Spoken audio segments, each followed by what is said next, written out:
Benvinguts al Parc Natural del Montseny, ple de pobles preciosos com aquest, que té el seu mateix nom, i de cims que es veuen des de molts punts de Catalunya.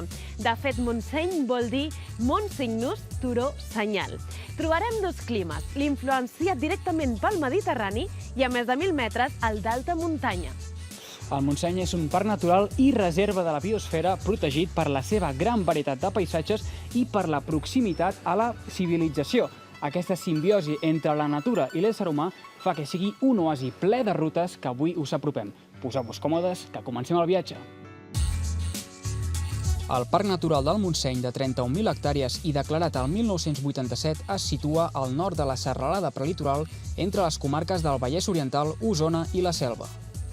La trilogia més coneguda del Montseny són els cims del Turó de l'Home i les Segudes, amb més de 1.700 metres i, separat pel Coll de Sant Marçal, el Matagalls.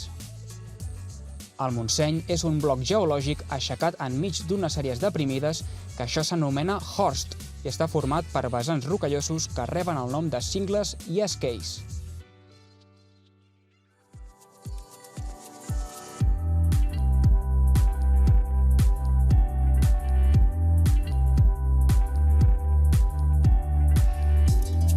Des del vessant sud del Parc Natural us volem comentar una curiositat.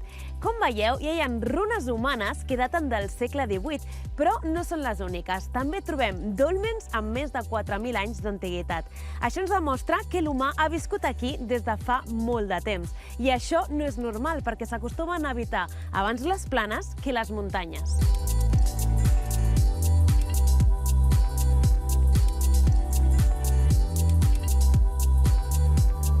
Una de les relíquies del Montseny és la convivència de 3 dels 5 grans biomes existents a Europa. Fixeu-vos, el bioma predominant és el del bosc mediterrani amb les seves alzines i dens sotabosc. El segon bioma el trobaríem en aquella raconada situada a la vessant o baga del Montseny, formada per aquests boscos caducifolis pelats en aquesta època de l'any de roures i faigs. I el tercer i últim bioma és el boreoalpí, que ocupa els cims de l'Alt Montseny i que està format per grans pastures. I hi ha un fenomen meteorològic que explica tanta riquesa vegetal, la boira de convecció de l'Alt Montseny, visible dels 800 metres cap amunt. Es forma quan les masses d'aire humit pugen de superfícies càlides i es refreden amb l'alçada fins a condensar-se. Fa augmentar la humitat edàfica, és a dir, la humitat del terra, que hidrata les arrels dels arbres i facilita la vida d'espècies típiques de Centre Europa com el faig o l'avet.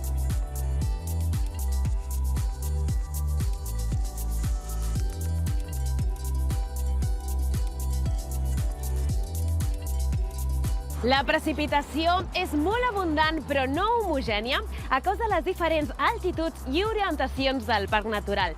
Avui hem vingut fins a Aiguafreda per parlar amb el Jordi Carbó, que ens donarà més detalls.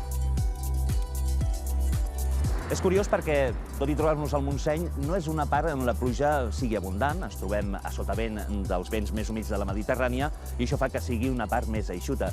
Però, com a bon lloc de la Mediterrània, hi ha episodis que posen en evidència que aquí la pluja al final pot ser molt significativa. I en concret, l'episodi més significatiu dels darrers decennis és el de l'octubre de 1994. Van caure entre 200 i 250 litres en tan sols 24 hores i el resultat va ser la crescuda del Congost. La referència que tenim aquí al poble és aquest concessionari de la Peugeot que va veure com l'aigua arribava a les seves instal·lacions.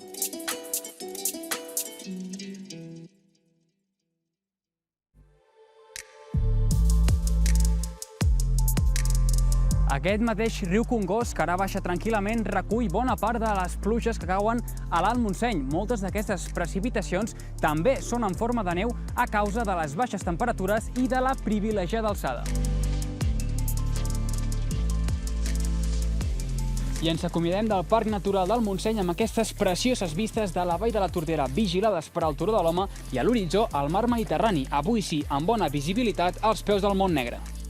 És un recull dels dos climes que hem trobat al Parc Natural, la influència del mar i el clima d'alta muntanya. Junts formen aquest bonic paisatge amb el que nosaltres ens acomiadem avui. Us esperem la setmana vinent.